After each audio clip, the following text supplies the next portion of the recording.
ইমাম গাজ্জালি দাকায়েকুল আকবার নামক কিতাবের ভিতরে নবীর একটা হাদিস এনেছেন, কিয়ামতের ময়দানে আল্লাহ পাক একজন মানুষকে কইব, ও বান্দা তোমাকে আমি আল্লাহ মাফ করে দিব, কিন্তু উসিলা লাগবে। বলো তো দেখি দুনিয়ার জমিনে কোন আলেম, হক্কানি আলেম, আমার নবীর ওয়ারিস, এমন কোন আল্লাহওয়ালা আলেমের মজলিসে তুমি বসছিলা কিনা? এতটুকু উসিলা যদি আমি আল্লাহ পাই, হাসরের ময়দানে ওই উসিলায় তোমারে মাফ করে দিব। আল্লাহ হাসরের ময়দানে ছোট ছোট উসিলা খুঁজবে, কোন উসিলায় আল্লাহ কাকে মাফ করে দিতে পারেন। হাসরের মাটি আল্লাহ পাক বহু ছোট্ট ছোট্ট উসিলায় বহু বান্দা বান্দিরে মাফ করে দিবেন। তখনই লোকটা কইব, মালিক মনে পড়ে না, আল্লাহ কোন আলেমের মজলিসে বসছি কইয়া মনে পড়ে না, এলাকার ভিতরে মাহফিল ছিল কিন্তু আমি দুর্ভাগা হতভাগা, আমি এসে বসার মতো তৌফিক পাই নাই। আল্লাহ পাক কইব, ঠিক আছে বান্দা, বল কোন আলেমের সাথে এক দস্তরখানায় বইসা জীবনে খানা খাইছো কিনা? কইব না গো মালিক, মনে পড়ে না। এবার আল্লাহ কইব, বল দেখি আলেমের যেই করে ছিল এই করে তুমি কোনোদিন থাকছো কিনা? কইব না গো মালিক, মনে পড়ে না। এবার আল্লাহ পাক কইব, তোমার কোন সন্তানের নাম আলেমের নামে নাম রাখছো কিনা কও? তখন কইব, না গো মালিক, মনে পড়ে না, মনে পড়ে না। আল্লাহ পাক রব্বুল আলামিন কইব, তাহলে দেখি একটু কও কোন একজন আলেমের সাথে তোমার সম্পর্ক ছিল কিনা? না গো মালিক, মনে পড়ে না। আল্লাহ কইব, ও বান্দা, কোন একটা উসিলায় তো তোরে মাফ করতে পারলাম না, এবার শেষমেশ একটা কথা আমি তোরে জিজ্ঞেস করি, তুই ক। শুনবার ইচ্ছা আছে আপনাদের? কার কার আছে একটু হাত তুলে আল্লাহ তুমি কবুল করো, সবাই বলে না আমি। আল্লাহ শেষমেশ একটা উসিলা কইব, দুনিয়াতে তোর এমন কোন বন্ধু ছিল কিনা যেই বন্ধু আলেম উলামাদেরকে মহব্বত করত? কিয়ামতের ময়দানে আল্লাহ পাক সমস্ত অমানুষদেরকে আল্লাহ পাক ঘোষণা দিয়ে বলবে, এই জাহান্নামীর দল, আমার জান্নাতি বান্দাদের থেকে এখন তোমরা এই মুহূর্তে আলাদা হয়ে যাও। ওয়ামতাজুল ইয়াওমা আইয়ুহাল মুজরিমুন। আল্লাহ পাকের এই আওয়াজটা হলো বাতাস, এটাই হলো আল্লাহ পাক আলাদা করতেছে। সাথে সাথে অমানুষগুলি তারা মানুষ থেকে আলাদা হয়ে যাবে রে যুবক।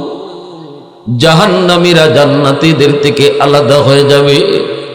দুনিয়ার জমিনে যেমন ভাবে আলাদা হওয়ার পর দানটাকে সযত্নে উঠায় রাখা হয়েছে গোলায়, আর চিটাকে রাখা হয়েছে চুলায় আগুন চেতানোর জন্য, কিয়ামতের ময়দানে আল্লাহ পাক যেই মানুষগুলা আলাদা হয়ে যাবে, এই অমানুষগুলির ঠিকানা হবে জাহান্নামের চুলা, আর মানুষের ঠিকানা হবে জান্নাত নামক গোলা। এজন্যই ভাইরা বন্ধুরা শুনো, মাদ্রাসা কেন পড়াবো, কোরআন কেন শিখাবো, হালাল হারাম কেন বুঝবো, কেন বুঝাবো, বৈধ অবৈধ কেন মানবো, কেন মানাবো? কারণ হলো মানুষের সন্তান বানানোর জন্য। মুরগির বাচ্চা জন্ম নিলে মুরগি হয়, মানুষের বাচ্চা জন্ম নিলে মানুষ হয় না রে যুবক, তারে মানুষ বানাইতে হয়। আর মানুষ বানানোর তরিকা হলো কোরআনের শিক্ষা। কথাটা আমি মৌলবীর নাকি আল্লাহ? একটু আওয়াজ দেয়া বলো, কার? আরো জোরে, কার? মানুষ বানানোর তরিকা হলো কোরআনের শিক্ষা। কোরআনের শিক্ষার দ্বারা আমার আপনার সন্তান মানুষের সন্তান হয়। কোরআনী জিন্দেগি মানার দ্বারা একজন মানুষ তাই সে মানুষ হয়। কোরআনের জিন্দেগি যার ভিতরে নাই সে মানুষের তালিকায় না। দুই শিক্ষার ভিতরে এত তফাৎ। ডাক্তার হওয়ার পরে যদি সে কোরআন মানে, কোরআন মতো চলে, তাহলে ডাক্তার সে তার নাম মানুষের তালিকায় তুললো। শুধু ডাক্তারি পরে মানুষ হওয়া যায় না যতক্ষণ পর্যন্ত কোরআনের জিন্দেগি সে গ্রহণ না করবে। ভাইরা বন্ধুরা, জন্য বলতেছিলাম মাদ্রাসা এলাকার জন্য রহমত। আল্লাহ পাক রব্বুল আলামিন বলেন, ওয়া নুনাজ্জিলু মিনাল কুরআন মা হুয়া শিফাউন ওয়া রাহমা ওয়া রাহমাতুল লিল মুমিনিন। আমি আল্লাহ কোরআন নাজিল করেছি তোমাদের জন্য শিফা বানায়া, কোরআন নাজিল করেছি তোমাদের জন্য রহমত বানাইয়া। এজন্য মাদ্রাসা হলো এলাকার জন্য রহমত, এলাকার মানুষের জন্য মাদ্রাসা হলো রহমত, সমাজের জন্য হলো রহমত। হাফেজে কোরআন, আলেমে দ্বীন, মুফতি মুহাদ্দিস সমাজের জন্য হলো তারা রহমত। যেখানে রহমত থাকে সেখানে গজব আসে না। কোরআন যতদিন থাকবে ততদিন আল্লাহর পক্ষ থেকে রহমতের বাড়ি দ্বারা জমিনের ভিতরে চালু থাকবে। যেদিন কোরআনের শিক্ষা বন্ধ হয়ে যাবে ওই দিন আল্লাহর পক্ষ থেকে রহমত জমিনে নাজিল ও বন্ধ হয়ে যাবে। বলুন তো দেখি, আমি আপনি আল্লাহর রহমত ছাড়া বাঁচার কোনো উপায় আসেনি? একটা সেকেন্ড আল্লাহর রহমত ছাড়া বাঁচার উপায় আসেনি? মেম্বারের মেম্বারি বলো, চেয়ারম্যানের চেয়ারম্যানই বলো, এমপির এমপিগিরি বলো, মন্ত্রীর মন্ত্রীগিরি বলো, জমিদারের জমিদারি বলো, ব্যবসায়ীর ব্যবসা প্রতিষ্ঠান বলো, আমার সুস্থতার নিয়ামত বলো, আকাশ থেকে ঠিকমতো বৃষ্টি হয়, জমিন থেকে ঠিকমতো ফসল হয়, গাছগাছালি থেকে ফুল পাই ফল পাই, নদী থেকে মাছ পাই, যত প্রকারের নিয়ামত আল্লাহ পাক জমিনে দেন, মালিক বলে সবগুলি নিয়ামতের উসিলা হলো কোরআনের শিক্ষা। যেই জমিনে মালিকের কালামের শিক্ষা বন্ধ হয়ে যাবে ওই জমিন আল্লাহ রাখবেন না।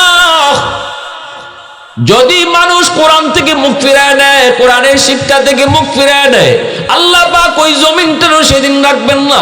এজন্যই তো কিয়ামতের আগ মুহূর্তে আল্লাহ পাক জিবরাইল আমিনকে বলবেন, জিবরাইল তাড়াতাড়ি জমিনে যাও, আমি আল্লাহ জমিনকে ধ্বংস করে দিব। কিন্তু এখনো কোরআন মানুষের ঘরে ঘরে আছে, কোরআনের হরফগুলি এখনো পৃষ্ঠায় পৃষ্ঠায়। যাও কোরআনের হরফগুলি উঠায় নিয়ে আসো। জিবরাইল আমিন কিয়ামতের আগ মুহূর্তে দুনিয়াতে তিনি আবারও আসবেন কোরআনের হরফগুলি উঠায় নেওয়ার জন্য। বাংলার মুসলমান কোরআন খুলবে, যুবক কোরআনের হরফ তারা পাবে না। ভারতের মুসলমান কোরআন খুলবে, হরফ পাবে না। আরবের মুসলমান কোরআন খুলবে, হরফ পাবে না। ওই দিনই দুনিয়ার শেষ দিন, আল্লাহ পাক দুনিয়া রাখবেন না। অতএব আল্লাহ বুঝায় দিলেন, কোরআন আছে তো দুনিয়া আছে, কোরআন থাকবে না তো দুনিয়া আল্লাহ রাখবে না। আমি আপনি টিকে আছি মাদ্রাসার উসিলায়, মেম্বারের মেম্বারি টিকে আছে মাদ্রাসার উসিলায়, চেয়ারম্যানের চেয়ারম্যানই আল্লাহ টিকায় রাখছে মাদ্রাসার উসিলায়, জমিদারের জমিদারি টিকায় রাখছে আল্লাহ মাদ্রাসার উসিলায়। এখনো জমিনে ফসল হয়, গাছ থেকে ফুল হয় ফল হয় মাদ্রাসার উসিলায়। সূর্য পূর্ব দিকে উঠে পশ্চিমে ডুবে মাদ্রাসার উসিলায়। যেদিন থেকে মাদ্রাসা বন্ধ হয়ে যাবে মানুষজন মাদ্রাসা থেকে মুখ ফিরে নিবে, উলামায়ে কেরাম থেকে মুখ ফিরে নিবে, নিজের সন্তানকেও মাদ্রাসায় পড়াবে না, নাতি নশাকেও হাফেজ বানাবে না। মানুষ যখন আল্লাহর কালাম থেকে মুখ ফিরে নিবে আল্লাহ বলবেন তখন জমিনের প্রয়োজন নাই, সব কিছু যার যার খেদমত বন্ধ করে দিবে। পরপর পরপর আযাব আর গজবের দ্বারা জমিনটারে আল্লাহ ধ্বংস করে দিবে। অতএব বুঝে থাকলে বলেন, আমাদেরকে আল্লাহ বাঁচায় রাখছে, উসিলা হলো কোরআনের শিক্ষা। ঠিক না নি? কার উসিলায় টিকে আছে? কার উসিলায় আল্লাহ আমাদেরকে খাওয়ায়? কাদের উসিলায় বাঁচায়? কোন শিক্ষার উসিলায় আল্লাহ দুনিয়া টিকে রাখছে? কোরআনের শিক্ষা। অতএব কেউ যদি কয় আমি মাদ্রাসা টিকায় রাখছি, ভুল কথা। তুমি লক্ষ টাকা দান করো আর কোটি টাকা দান করো, এমন বইলো না মাদ্রাসা আমি টিকায় রাখছি। বরং বলো, আমার মালিকের কথা যদি তুমি মর্ম বুঝো তাহলে তুমি বলবা মাদ্রাসার উসিলায় আল্লাহ আমাকে টিকায় রাখছে। আমি একজন মাদ্রাসার ছাত্ররে খাওয়াই, লজিং রেখেছি মাদ্রাসার ছাত্র খাওয়াই। এইভাবে বলো না গোলাম তুমি বলো এই ছাত্রের উসিলায় আল্লাহ আমাদেরকে খাওয়ায়।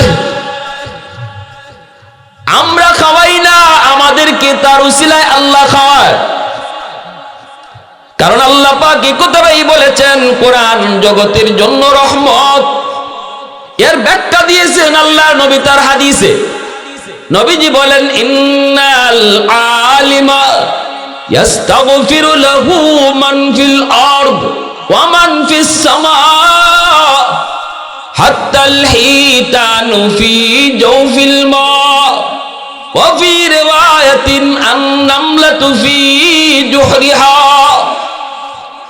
আও কামা ক্বালা an-নাবিয়্যু আলাইহিস সালাম। নবীজি বলেন, উম্মতের দল, উলামায়ে কেরামের মর্যাদা, হাফেজে কোরআনের মর্যাদা তোমরা যদি নাও বুঝো, মাদ্রাসার কদর যদি তোমরা ঠিক মতো নাও জানো, নাও বুঝো, নবীজি বলেন আসমান জমিনের ভিতরে আর যত মাখলুক রয়েছে, আসমান জমিনের ভিতরে আর যত মাখলুক রয়েছে, আসমানের ফেরেশতা বলো আর জমিনের পিপিলিকা বলো, পানির নিচের মাছ বলো, জঙ্গলের বাঘ বলো আর ভাল্লুক বলো, তুমি যত মাখলুক আসমান জমিনে তুমি দেখতে পাবারে উম্মত, তোমরা যদি মাদ্রাসার কদর নাও বুঝো, ওরা ঠিকই বুঝে। এমনকি গর্তের পিপিলিকায় কয়, মালিক মাদ্রাসার হায়াত তুমি বাড়ায় দাও, হাফেজে কোরআনের হায়াত তুমি বাড়ায় দাও, সমাজে সমাজে তুমি মাদ্রাসা কবুল করে নাও। পানির নিচের মাছও এই দোয়া করে, গাছের পাতাটাও এই দোয়া করে।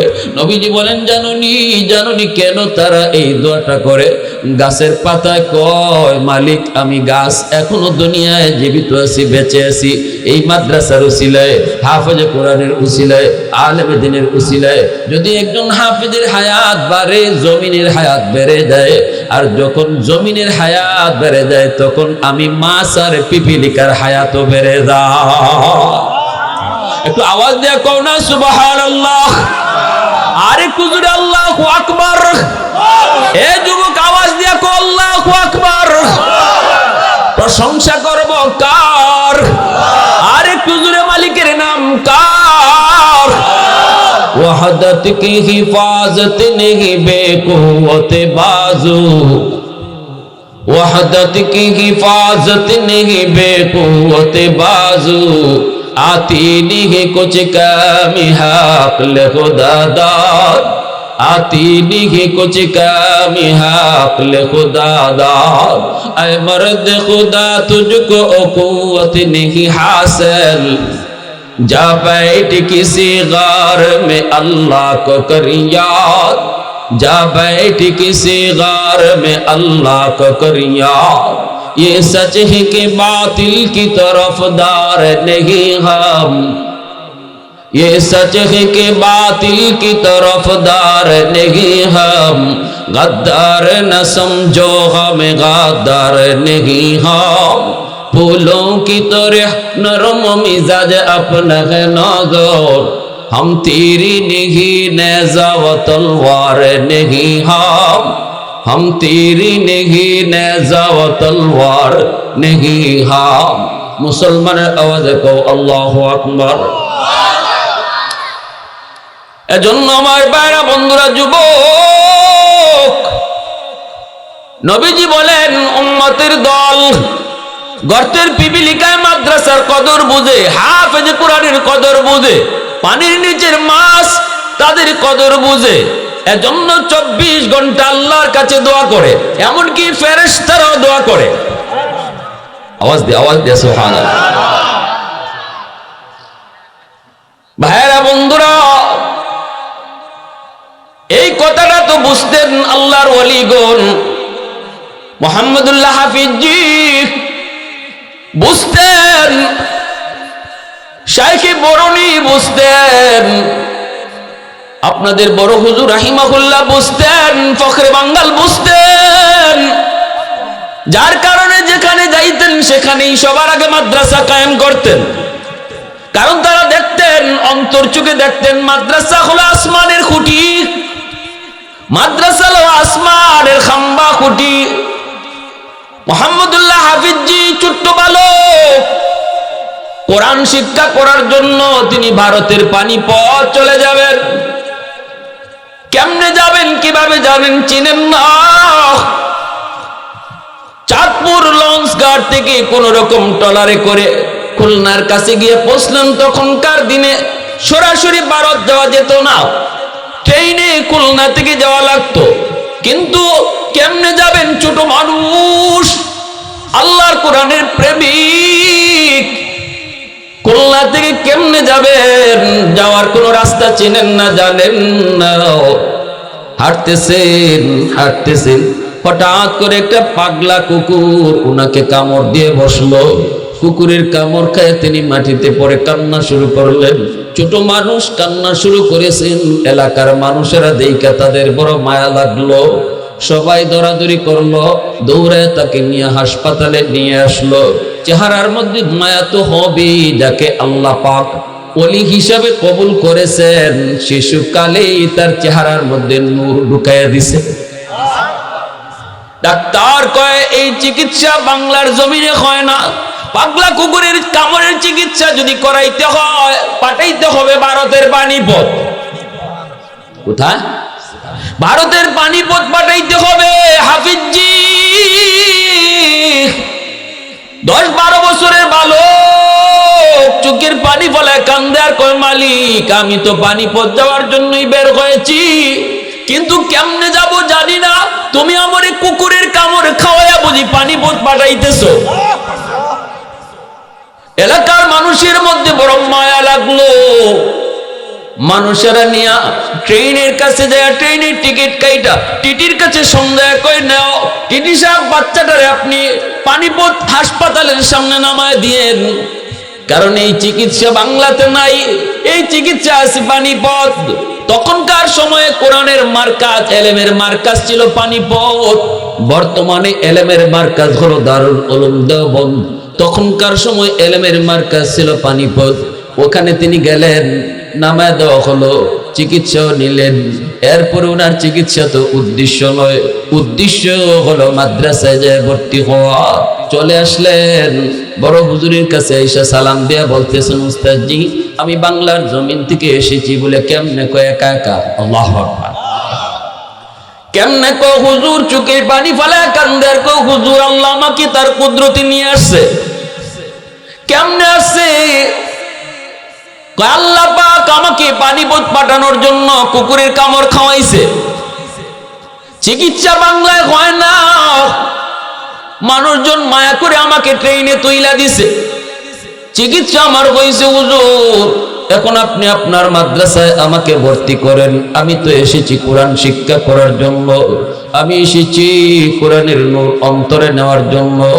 কারণ আল্লাহ পাক রব্বুল আলামিন কার সিনার মধ্যে কোরআন ঢুকাবের যুবক, এই কথাটা দুনিয়ার মানুষ কেউ জানে না। জানেন শুধু কে? একটু জোরে বলেন না কে?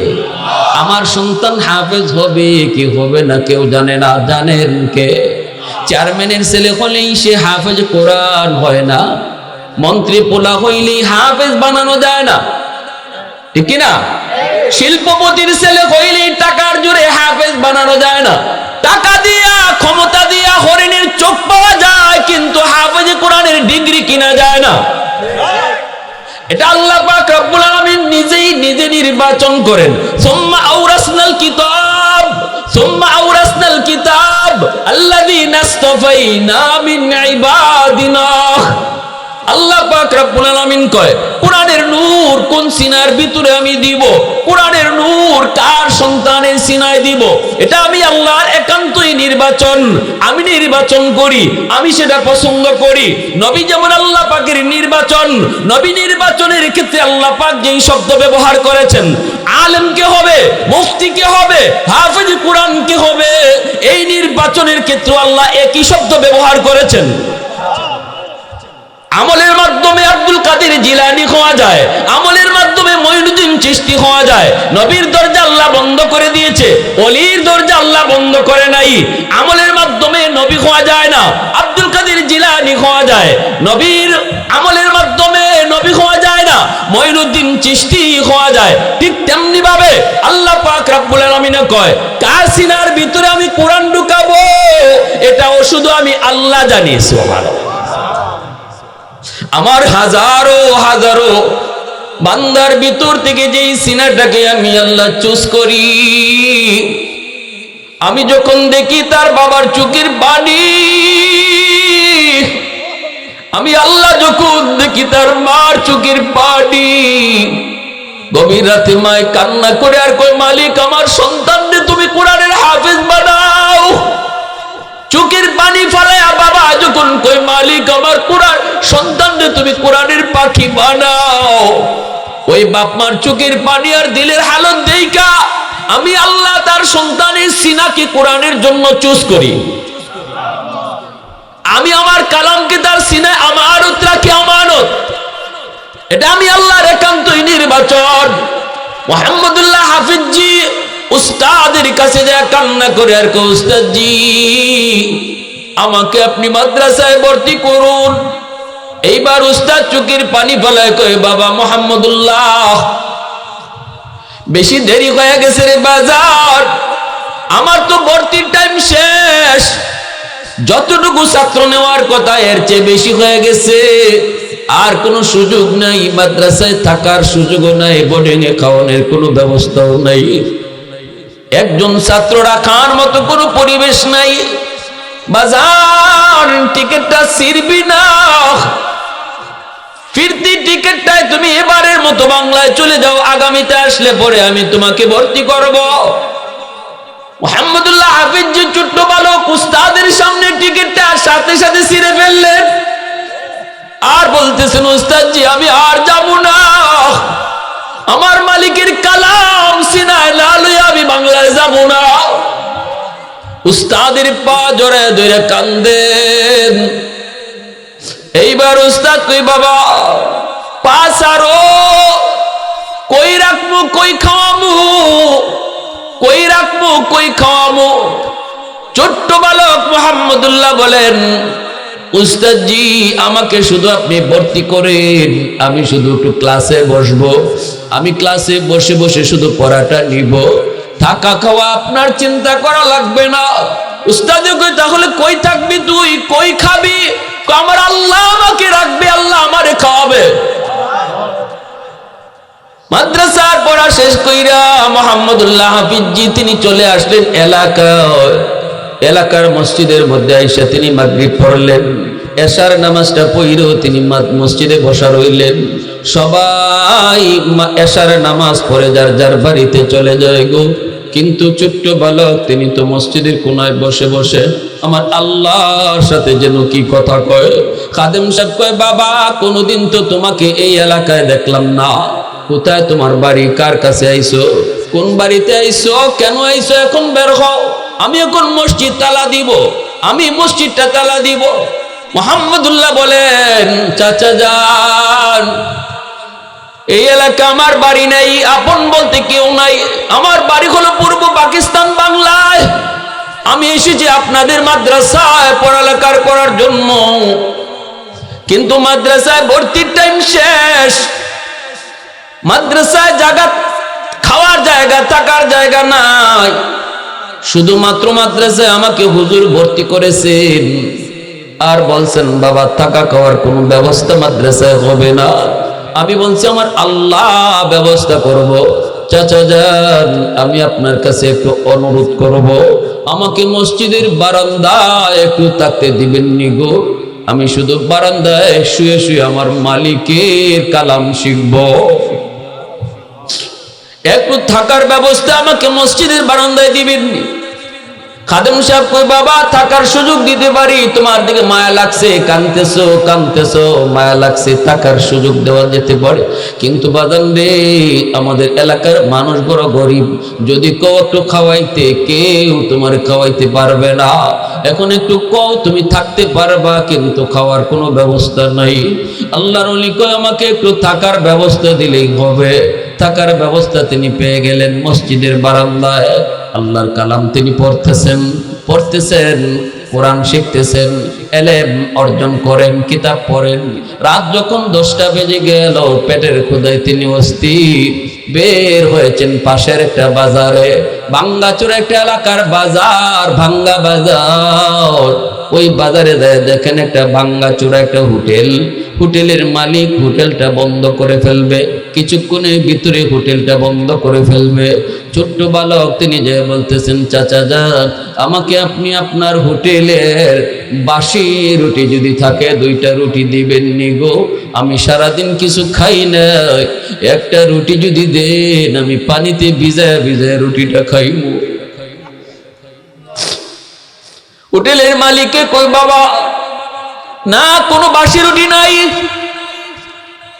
তিনি বলতেছেন, চাচা গো, আমাকে মাগনা দেওয়া লাগবে না, মাগনা দেওয়া লাগবে না, জানি কিছু একটা নয়তো 2টা রুটি, নতুবা 1-2টা রুটি আপনার এমনি পড়ে রইছে, চাচা আমারে মাগনা দিয়েন না, আমি আপনার হোটেলে কাম করব। কই, কি কাম করবা? ওই যে মানুষজন সারাদিন খায়া তারা চলে গেছে, প্লেটটা এখনো জুটা রইছে, ওই জুটা প্লেটটা আমি পরিষ্কার করব, জুটা প্লেটটা আমি পরিষ্কার করব, বিনিময়ে আমারে 2টা রুটি আপনি দিয়েন, বাসি রুটি। ওই 2টা রুটির ভিতরে একটা রুটি খাই আমি সারা রাত কাটাবো, আর একটা রুটি আমি সারা দিনের জন্য রেখে দিব। হোটেলের মালিকে কয়, ঠিক আছে, এই যদি হয় তাহলে রাখলাম।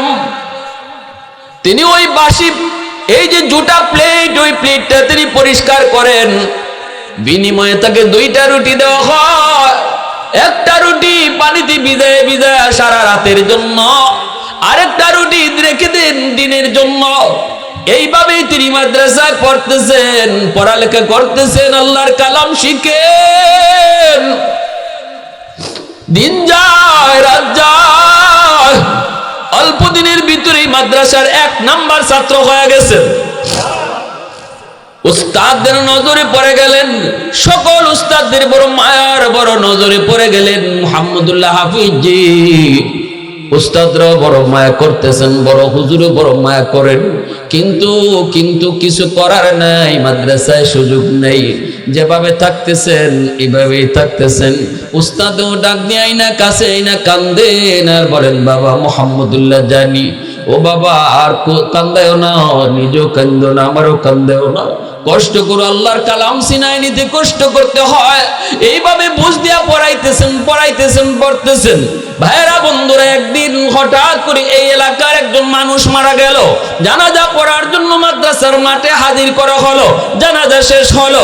ওই এলাকার রসুম ছিল, জানাজার পর 40 দিনের জন্য একজন ছাত্রের লজিং রাখা হয়। ওই মানুষগুলি বলতেছে, হুজুর 40 দিনের জন্য একজন ছাত্রদের লজিং রাখবো, যেই লোকটা মারা গেল তার ছেলেরা খাওয়াবে। হুজুর বলতেছে, বাবা মুহাম্মদুল্লাহ, আয় বাবা আয়, আর মসজিদে থাকা লাগবে না, আর হোটেলে কাম কইরা পড়ালেখা করা লাগবে না, আজকে থেকে তোমার লজিং রেডি, 40 দিনের জন্য অন্তত কোনো চিন্তা নাই, আজ থেকে ওই বাড়িতে তোমার লজিং। মুহাম্মদুল্লাহ হাফিজ জি তিনি ওই বাড়িতে গেলেন, যা লজিং থাকেন, এইবার কোনো টেনশন নাই, আলহামদুলিল্লাহ, খাওয়া থাকার পরিবেশ ভালো, মাদ্রাসায় আইতেছেন যাইতেছেন পড়তেছেন, পড়ালেখার দিক দিয়ে সবার উপরে, আখলাকের দিক দিয়েও সবার উপরে, আমলের দিক দিয়েও সবার উপরে, সবার নজরে পড়ে গেলেন। 10 দিন 20 দিন 30 দিন 39 দিন হয়ে গেল, লজিং এর মেয়াদ আছে আর মাত্র 1 দিন। যেই মাত্র লজিং এর মেয়াদ 1 দিন মাত্র বাকি, সাথে সাথে এলাকার আরেকজন মানুষ মারা গেল। লাশ মাদ্রাসার মাঠে নিয়ে হাজির, জানাজা পড়ানো হয়।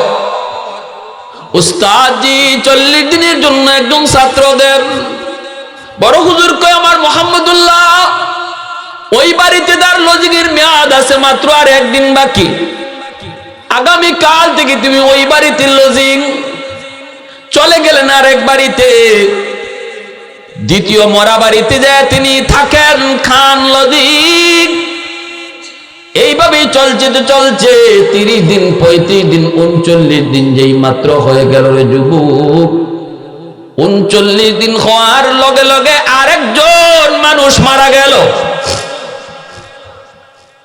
লজিংয়ের মেয়াদ যেই মাত্র আর 1 দিন বাকি থাকে, একজন না একজন মানুষ মারা যায়।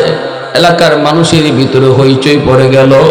মানুষের কানে কানে তারা কে যেন একজন আর একজনকে বলতেছে, ব্যাপার কি? এই ছাত্রটার যখনই 39 দিন হয় তখনই এলাকার কেউ না কেউ মারা যায়, আবার জানাজা পড়ার পরে তাকে আবার রোদিং দেওয়া হয়। হুজুর একটু খুলে বলেন ঘটনা কি? আমরা তো বুঝি না গো, আমরা তো কিছুই বুঝতেছি না। বড় হুজুর কয়, আমিও তো কিছু বুঝি না, আমিও তো কিছু বুঝি না, আমিও তো কিছু বুঝি না।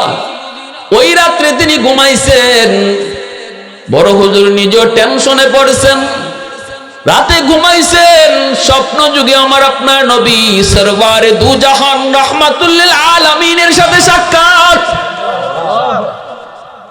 আল্লাহ নবী, রহমতের নবী, মায়ার নবী, দু জাহানের বাদশা ডাক দেয়া কয়, ও আহমদ, তুমি টেনশনে পড়ে গেছো কেন? মানুষ 39 দিনের মাথায় কেউ না কেউ মারা যায়। তুমি তো জানো না আমার মুহাম্মদুল্লাহ আমার আল্লাহর কাছে কত প্রিয়। তুমি তো জানো না আমার মুহাম্মদুল্লাহ ছোট্ট বালক, বাংলা থেকে এসেছে, আল্লাহর কত প্রিয়, কত প্রিয়। তাড়াতাড়ি করে তার মাদ্রাসায় স্থায়ীভাবে থাকা খাওয়ার ব্যবস্থা যে কোনো মূল্যে করো, নতুবা এলাকার একজন মানুষ আল্লাহ রাখবে না, তবু মুহাম্মদুল্লাহর খানা আল্লাহ বন্ধ করবে না।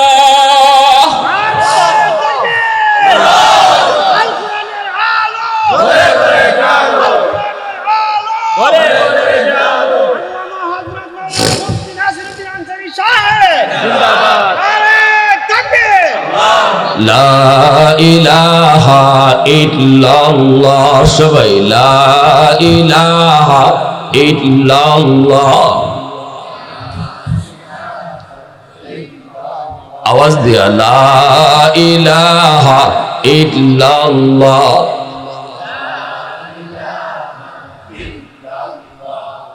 লা ইলাহা ইল্লাল্লাহ, লা ইলাহা ইল্লাল্লাহ, লা ইলাহা ইল্লাল্লাহ।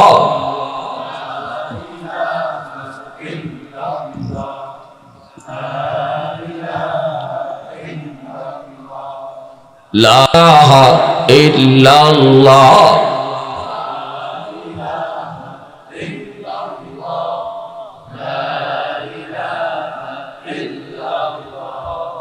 লা ইলাহা ইল্লাল্লাহ মুহাম্মাদুর রাসূলুল্লাহ। জোরে সুরে বলি সাল্লাল্লাহু আলাইহি ওয়াসাল্লাম। এজন্য আমার ভাইরা বন্ধুরা, যে কথা বলতেছিলাম, আল্লাহর কালাম, যে কালামের উসিলায় আল্লাহ পাক জমিন টিকায় রাখছে। আপনাদের এলাকার জন্য আপনাদের মাদ্রাসা হলো রহমত। কথাটা আল্লাহ পাকের। এই এলাকার জন্য, যেই এলাকার যেই মাদ্রাসা, সেই মাদ্রাসা হলো এলাকার জন্য রহমত। এই মাদ্রাসা যতদিন থাকবে আল্লাহ তার রহমতের চাদর দিয়া এলাকারে ডেকে রাখবে। যেখানে রহমতের চাদর দিয়ে আল্লাহ পাক ডেকে রাখে, আসমানি জমিনি গজব থেকে আল্লাহর হেফাজত করে। আসমানি জমিনি গজব থেকে ওই এলাকারে আল্লাহ হেফাজত করে। যেখানে রহমত নাই সেখানে গজব আসে, রহমত যেখানে নাই সেখানে গজব, রহমত যেখানে আছে সেখানে গজব নাই। ঠিক কিনা জোরে বলেন?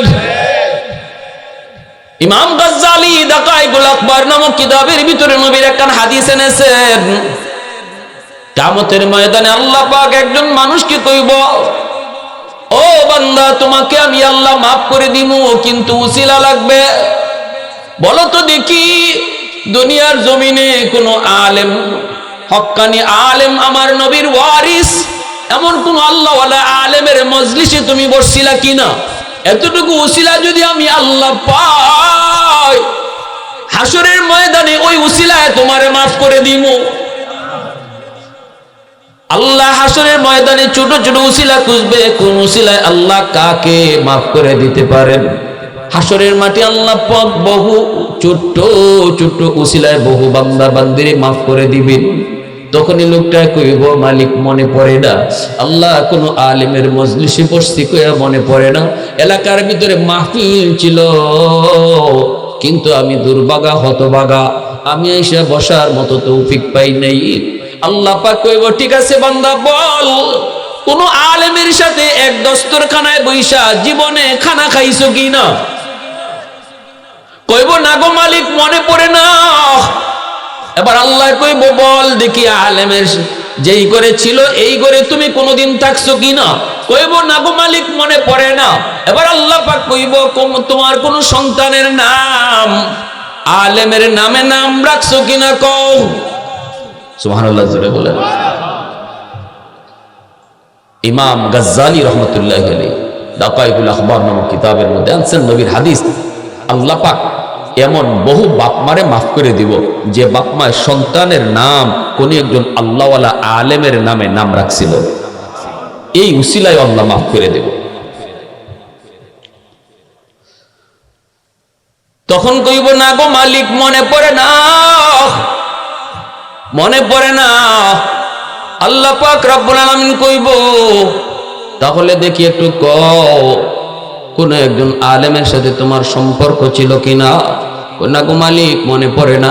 আল্লাহ কইব, ও বান্দা, কোন একটা উসিলায় তো তোরে মাফ করতে পারলাম না, এবার শেষমেশ একটা কথা আমি তোরে জিজ্ঞেস করি, তুই ক। শুনবার ইচ্ছা আছে আপনাদের? কার কার আছে একটু হাত তুলে আল্লাহ তুমি কবুল করো, সবাই বলে না আমি। আল্লাহ শেষমেশ একটা উসিলা কইব, দুনিয়াতে তোর এমন কোন বন্ধু ছিল কিনা যেই বন্ধু আলেম উলামাদেরকে মহব্বত করত? ডাইরেক্ট না, ইনডাইরেক্ট। সুবহানাল্লাহ। এই যে আপনাদের মাদ্রাসা দারুল উলুম হামিউস সুন্নাহ কওমি মাদ্রাসা, আল্লাহ মনে করেন এইভাবেই জিগাইব, বান্দা তুই মাদ্রাসায় কোনোদিন গেলি না, মাদ্রাসার ছাত্রদের পাশেও বসলি না, সহযোগিতাও করলি না, কিন্তু বল এমন কোন বন্ধু তোর ছিল কিনা যেই বন্ধুই মাদ্রাসায় আসা যাওয়া করত? সুবহানাল্লাহ। তখন কইব, মালিক মনে পড়েছে, আমার একজন বন্ধু ছিল, আমার বন্ধু মাদ্রাসায় আসা যাওয়া করত, ছাত্রদের খোঁজ খবর নিত, উস্তাদগণের খোঁজ খবর নিত, মসজিদের ইমামের সাথে সম্পর্ক ছিল, মাদ্রাসার কোনো কিছু প্রয়োজন হলে আমাকে শুনাইতো, আমিও কিছু চাইলে সাধ্যমতো তার হাতে দিতাম। আমি যাই নাই কিন্তু আমার বন্ধু যাইতো। তখনই আল্লাহ পাক কইব, ফেরেশতারা আমার বান্দারে ফিরে আনো, জাহান্নামে নেওয়া লাগবে না। আমার নবীর নায়েবদের সাথে ডাইরেক্ট না, ইনডাইরেক্ট তার সম্পর্ক প্রমাণিত হয়েছে। ওই ওসিলা ধরে আমি আল্লাহ তারে হাসরের মাঠে মাফ করে দিলাম। আওয়াজ দেয়া ক, প্রশংসা করব কার? আর একটু জোরে কার? আলহামদুলিমান কাদ্দারা খাইরাও ওয়া কাবালা, আলহামদুলিমান কাদ্দারা খাইরাও ওয়া কাবালা, ওয়া শুকরু লিমান সাওয়ারা হুসনাও ওয়া জামালা, ফারদুন সামাদুন আন সিফাতিন খালকি বারিউন, রব্বুন আযালিয়ুন খালাকাল খালকা কামালা, লা জিদ্দা ওয়ালা নিদ্দা ওয়ালা হাদ্দা লিমাওলা, আল আনা কামা কানা ওয়ালাম ইয়ালকা যাওয়ালা, আল আনা কামা কানা ওয়ালাম ইয়ালকা যাওয়ালা। হাসরের মাঠে আল্লাহ একটা মুকুট হাতে নিয়ে দাঁড়ায় থাকবে। কই তোমরা বাপ মা? নবীর বাপ মা এসে কইব, আল্লাহ আমি তো অমুক নবীর আম্মা, অমুক নবীর আব্বা। আল্লাহ বলবেন, আমি নবীর কোনো বাপ মারে খুঁজি না, এমনি হাফেজের মা, হাফেজের বাবা, আলেমের মা, আলেমের বাবা এসে কইব, মালিক আমাকে বুঝে আপনি চিনছেন, আমি অমুক হাফেজের মা, অমুক আলেমের বাবা। আল্লাহ হাসরবাসীর সামনে কইব, আমি তো তোমাদেরকেই খুঁজতেছি। মান কারা আল কুরআন ওয়া আমিলা বিমা ফিহি উলবিসা ওয়ালিদাহু তাজান ইয়াউমাল কিয়ামা দাওহু আহসানু মিন দাওইশ শামস। সেদিন আল্লাহ নিজের হাতে মুকুট পরাবে। কাকে? কয় হাফেজের বাপ মারে। কারে? কয় আলেমের বাপ মারে। আল্লাহু আকবার, জোরে কও। আল্লাহর হাতে মুকুট পরার ইচ্ছা কার কার আছে? হাত তুলে একটু আল্লাহরে দেখো। মন থেকে হাতটা তুলো। আল্লাহ যেন আল্লাহ থেকে হাফেজ আলেম আল্লাহ কবুল করে। সবাই বলে না আমিন, আরো জোরে বলে না। কোন না কোন সুরতে মাদ্রাসার সাথে সম্পর্ক। এজন্য রাসূল কইছে, কুন আলিমান ও মুতাআল্লিমান ও মুহিব্বান ও মুঈনান ফালা তাকুন খামিসা। চার দলের ভিতরে তখন ওই মাদ্রাসার ছাত্র নাইলে উস্তাদ পারছো না, তাইলে মাদ্রাসার মহব্বত করো আর সহযোগিতা করো, এর বাইরে যাইও না।